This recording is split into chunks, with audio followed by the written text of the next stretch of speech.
ফুটপাত দখল করে ব্যবসায়ীরা ব্যবসা করছে। আজ ব্যবসায়ীদের সতর্ক করতে অভিযানে নামলো দিনহাটা পৌরসভা। দিনহাটা পৌরসভার পক্ষ থেকে chairman Gourishankar Maheshwari, vice chairman Sabir Shah Chowdhury, পৌরসভার এক্সিকিউটিভ অফিসার অলোক কুমার সেন এবং দিনহাটা পৌরসভার কাউন্সিলর সহ পুলিশ প্রশাসন উপস্থিত ছিল। এদিন দিনহাটা শহরের মদনমোহন বাড়ি এলাকা থেকে অভিযান শুরু হয়ে দিনহাটার চৌরাহাট বাজার সহ বিভিন্ন এলাকায় অভিযান চলে। মূলত শহরের রাস্তার দুপাশে বেশ কিছু জায়গা দখল করে ব্যবসা করছে ব্যবসায়ীরা। সেই সব ব্যবসায়ীদের সতর্ক করতে আজকের এই অভিযান চলে বলে জানা যায়। ব্যবসায়ীদের 3 দিনের সময়সীমা বেঁধে দেওয়া হয় তাদের দোকান থেকে বর্ধিত জায়গা কমিয়ে নেওয়ার জন্য। 3 দিনের মধ্যে যদি ব্যবসায়ীরা শেড খুলে না নেন তাহলে পৌরসভা কঠোর পদক্ষেপ নেবে বলে জানা যায়।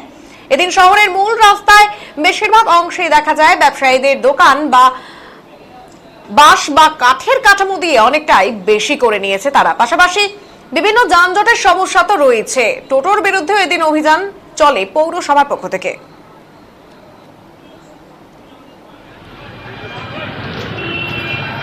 আমরা একটু বলেন এগুলো একটু থাকবে না, আর সব বৃষ্টি তো এগুলো কিচ্ছু থাকবে না।